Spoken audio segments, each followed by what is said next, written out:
ज्यांना कार्यपद्धती सांभाळता येत नाही, कार्यभार सांभाळता येत नाही, ते मिंदे फेकनात मिंदे, ते मिंदे फेकनात मिंदे हे नेहमी उत्तर द्यायला घाबरतात आणि हाऊसमधून पळायचा प्रयत्न करतात. आता ते नाही आहेत, नाही तर मी बोललो असतो. कोण होता असं तू, काय झाला असं तू, अरे वेड्या असा वाया गेला असं तू. महाराष्ट्र विधानसभा सभागृहाच्या इतिहासात सत्ताधारी आणि विरोधी बाकांवरील नेत्यांमध्ये अनेकदा तीव्र संघर्ष आणि वैचारिक मतभेद पाहायला मिळाले. परंतु राज्याच्या संसदीय परंपरेला नवीन वळण देणारा आणि राजकीय वर्तुळाला थक्क करणारा एक अत्यंत टोकाचा कलगीतुरा नुकताच विधिमंडळाच्या सभागृहात पाहायला मिळालाय.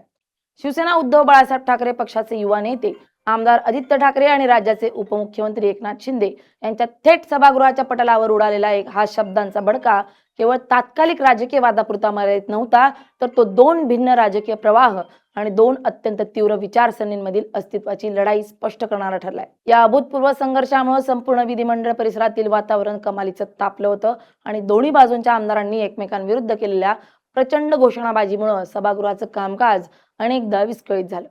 या संपूर्ण रणसंग्रामात आदित्य ठाकरे यांनी वापरलेली अत्यंत बोचरीश भाषा आणि त्याला उपमुख्यमंत्री एकनाथ शिंदे यांनी तितक्याच आक्रमक आणि काव्यात्मक शैलीत दिलेले प्रत्युत्तर हा या संपूर्ण राजकीय नाट्याचा केंद्रबिंदू ठरलाय. आदित्य ठाकरेंनी शिंदेचा उल्लेख थेट फेकनात मिंदे असा केलाय, तर शिंदेकडून अरे वेड्या कसा वाया गेलास तू असं म्हणत पलटवार करण्यात आलाय. आदित्य विरुद्ध शिंदे वादाचा हा खास एपिसोड पाहूयात या व्हिडिओतून. नमस्कार, मी स्नेहल चौधरी, आपण पाहत आहात LS मराठी. या संपूर्ण प्रकरणाची ठिणगी पडली ती विधानसभा सभागृहात सुरू असलेल्या प्रश्नोत्तराच्या तासादरम्यान. विरोधी पक्षाच्या आमदारांनी जनतेच्या विविध प्रश्नांवरून, शेतकऱ्यांच्या मुद्द्यांवरून आणि राज्यातील विविध विकास कामांच्या संथ गतीवरून सत्ताधारी मंत्र्यांना घेरण्यास सुरुवात केली होती. अनेक महत्त्वाच्या प्रश्नांवर संबंधित खात्याच्या मंत्र्यांकडून समाधानकारक आणि ठोस उत्तरं मिळत नसल्याचं पाहून विरोधी बाकांवरून तीव्र नाराजी व्यक्त केली जात होती. याच वेळेस आदित्य ठाकरे यांनी अत्यंत आक्रमकपणे आपल्या जागेवर उभं राहून थेट सरकारवर हल्लाबोल केलाय. त्यांनी भूतकाळातील दाखले देत 2019 ते 2020 या कालावधीत महाराष्ट्रात कार्यक्षम असलेल्या महाविकास आघाडी सरकारच्या काळातील आठवणी सभागृहाला करून दिल्या. महाविकास आघाडीचं सरकार सत्तेवर असताना मंत्र्यांना विरोधकांच्या प्रश्नांची उत्तर देता येत नव्हती असं कधीही घडलं नव्हतं. याकडे त्यांनी सभागृहाचं लक्ष वेधलं. अत्यंत अभ्यासू आणि जबाबदार मंत्री त्या काळात प्रत्येक प्रश्नाला तोंड देत असत असा त्यांनी दावा केलाय. याउलट सध्याच्या महायुती सरकारमधील मंत्र्यांकडे कोणत्याही प्रश्नाचं ठोस उत्तर नाही आणि ते केवळ वेळ मारून नेण्याचं काम करतायत अशी टीका त्यांनी केली. मंत्र्यांना जर खरोखरच विचारलेल्या प्रश्नांची उत्तरं माहिती नसतील आणि त्यांच्याकडे कोणतीही आकडेवारी नसेल तर त्यांनी तसं सभागृहात उघडपणे आणि प्रामाणिकपणे कबूल करावं असं थेट आव्हान आदित्य ठाकरे यांनी दिलंय.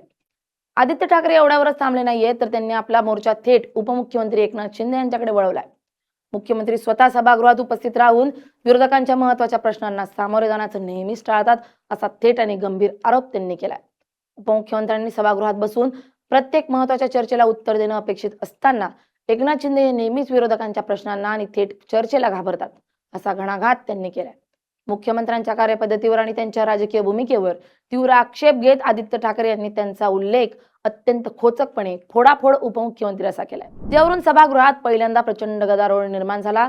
सरकार हे जनतेच्या हिताचे निर्णय घेण्याऐवजी केवळ राजकीय पक्षांची तोडफोड करण्यात व्यस्त आहेत असा टोला त्यांनी या माध्यमातून लगावलाय. या टीकेची धार अधिक तीव्र करताना आदित्य ठाकरे यांनी उपमुख्यमंत्री एकनाथ शिंदे यांच्यावर थेट वैयक्तिक हल्ला चढवलाय आणि त्यांचा उल्लेख फेकनात मिंदे असा केलाय. सरकारकडून केल्या जाणाऱ्या सर्व घोषणा या निव्वळ खोट्या आणि कागदावरच राहणार आहेत असा आरोप करत त्यांनी फेकनात हा शब्द वापरलाय. तरी संपूर्ण सरकार आणि स्वतः उपमुख्यमंत्री हे दिल्लीतील नेत्यांच्या इशाऱ्यावर आणि दबावाखाली चालत आहेत. त्यांना स्वतःचे स्वतंत्र निर्णय घेण्याचा अधिकार उरलेला नाही हे दर्शनासाठी त्यांनी मिंदे या शब्दाचा अत्यंत आक्रमकपणे वापर केलाय. या शब्दांमुळे सत्ताधारी बाकांवरील आमदारांचा संयम सुटला आणि त्यांनी जागेवर उभे राहून आदित्य ठाकरे यांच्या निषेधाच्या घोषणा देण्यास सुरुवात केली. ज्यांना कार्यपद्धती सांभाळता येत नाही, कार्यभार सांभाळता येत नाही, ते मिंदे फेकनात मिंदे हे नेहमी उत्तर द्यायला घाबरतात आणि हाऊसमधून पळायचा प्रयत्न करतात आणि म्हणूनच सगळे खात्यांचा वाटप केला जातो.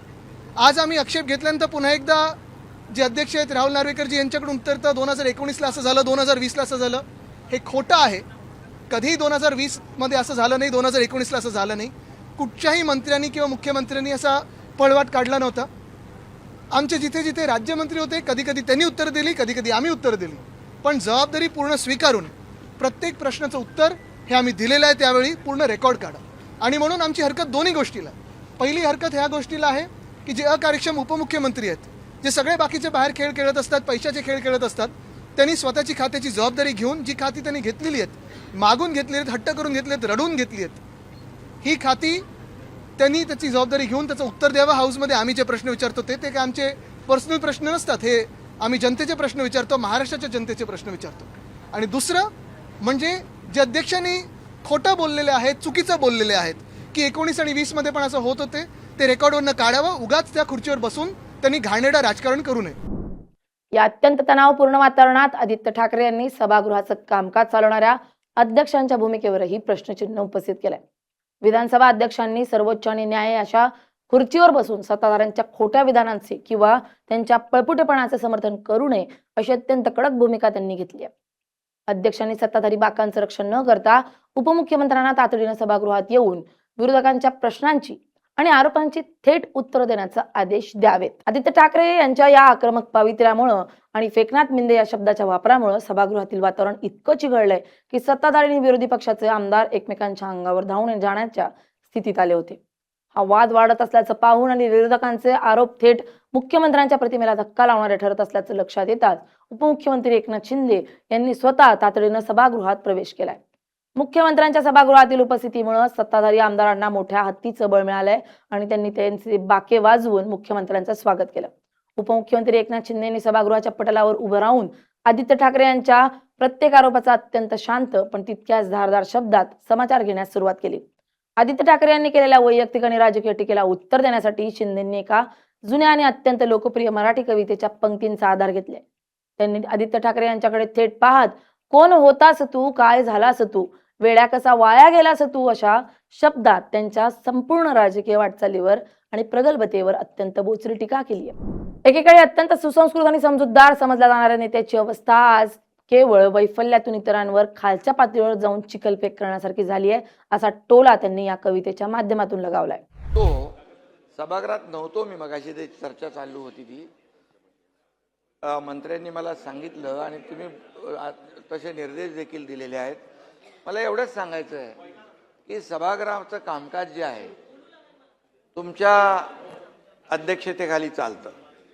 आज मी त्यांना सांगू इच्छितो की काल जो एक जोर का झटका धीरे से लगा है, त्यामुळे त्यांचं मानसिक संतुलन बिघडलेलं आहे.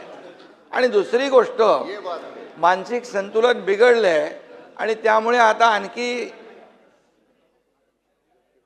झटके लागणार आहेत.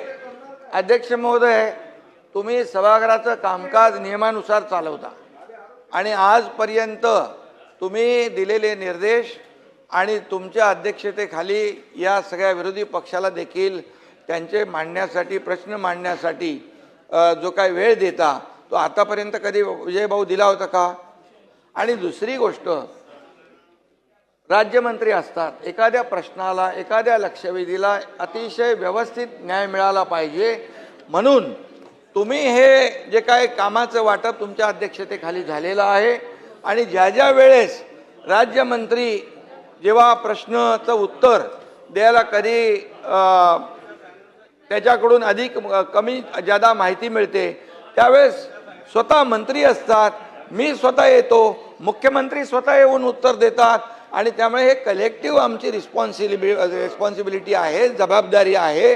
त्यामुळे काय आहे, आता काय झालंय, त्यांच्याकडे मुद्दे नाही आहे, ते डेस्परेट झालेले आहेत, फ्रस्ट्रेट झालेले आहेत आणि आता त्यांचं मानसिक संतुलन बिघडलेलं आहे. त्यामुळे आता ते नाही आहेत. नाही तर मी बोललो असतो, कोण होता असं तू, काय झाला असं तू, अरे वेड्या असा वाया गेला असं तू, अरे काय. त्यामुळे अध्यक्ष महोदय, त्यांना जे जे काही प्रश्नांचे उत्तर पाहिजे त्यासाठी सभागृहात थांबले पाहिजेत आणि म्हणून प्रत्येक प्रश्नाचं उत्तर द्यायला सरकार समर्थ आहे. बिलकुल आम्ही समर्थ आहोत. प्रश्न मांडण्याची जबाबदारी जी आहे ती त्यांनी पार पाडली पाहिजे. नुसतं स्टंटगिरी करून येऊन इथे काहीतरी बडबड करून जायचं आणि सभागृहाचा वेळ वाया घालवायचा. आणि म्हणून मी आपल्याला सांगतो, विजय भाऊ तुम्ही समजदार आहे, तिथे जयंतराव, नाना भाऊ, तुम्ही बी त्यांच्या नादाला लागले, काय पोराटोरांच्या नादाला लागतात तुम्ही, असं काय. त्यामुळे अध्यक्ष महोदय, पूर्णपणे या ठिकाणी सभागृहामध्ये विरोधी पक्ष जे जे काही या शेतकऱ्यांचे प्रश्न मांडा, या महाराष्ट्रातल्या जनतेचे प्रश्न मांडा, जिथे शेतकऱ्यांच्या अडचणी आहेत ते प्रश्न मांडा, त्याला उत्तर द्यायला आम्ही लोक खंबीर आहोत. राजकारणात आणि सभागृहात बोलताना भाषेचा स्तर कसा राखायचा असतो याचं भान विरोधकांना राहिलेलं नाहीये, असं शिंदे म्हणाले. स्वतःचं अस्तित्व धोक्यात आल्यामुळं आणि जनतेनं नाकारल्यामुळं विरोधक आता पूर्णपणे हताश झालेत आणि याच नैराश्यातून त्यांच्या तोंडून असे शब्द बाहेर पडतात, असा पलटवार त्यांनी केला. शिंदेंनी आदित्य ठाकरे आणि त्यांच्या पक्षाला इतरांवर बोट ठेवण्यापूर्वी स्वतःचं आत्मपरीक्षण करण्याचा अत्यंत कडक सल्ला दिला. ज्या महाविकास आघाडी सरकारच्या काळातील सुशासनाचा दावा विरोधक करत आहेत, त्या काळात संपूर्ण राज्याचं कामकाज कसं ठप्प झालं होतं, मंत्रालयाची दारं जनतेसाठी कशी बंद होती आणि विकास कामांना कशा प्रकारे स्थगिती देण्यात आली होती, याचा पाडाच शिंदेंनी सभागृहात वाचून दाखवलाय. आपलं सरकार हे सर्वसामान्य जनतेचे, शेतकऱ्यांचे, कष्टकऱ्यांचे आणि महिलांचं सरकार असून आम्ही केवळ घोषणा करत नाही तर त्या प्रत्यक्षात आणून दाखवतो, असा विश्वास त्यांनी व्यक्त केला. विरोधकांकडे सरकार विरोधात बोलण्यासाठी कोणताही ठोस मुद्दा किंवा जनतेचा प्रश्न उरलेला नाहीये. म्हणूनच ते अशा प्रकारे वैयक्तिक पातळीवर जाऊन केवळ चिखलफेक करण्याचं आणि प्रसिद्धी मिळवण्याचं काम करतायत, असं शिंदेंनी स्पष्ट केलंय. राज्याची जनता अत्यंत सुज्ञ असून कोण केवळ खोट्या घोषणा करतोय आणि कोण प्रत्यक्षात जमिनीवर उतरून काम करतोय हे जनता उघड्या डोळ्यांनी पाहतीये. त्यामुळे विरोधकांच्या अशा निरर्थक टीकेला जनताच योग्य वेळी उत्तर देईल असा ठाम विश्वास व्यक्त करत शिंदेंनी आपला पलटवार पूर्ण केलाय. या दोन प्रमुख नेत्यांमधील हा हाय व्होल्टेज संघर्ष महाराष्ट्राच्या राजकारणात दीर्घकाळ चर्चेला जाणारा ठरणार आहे. Bureau report LS Marathi.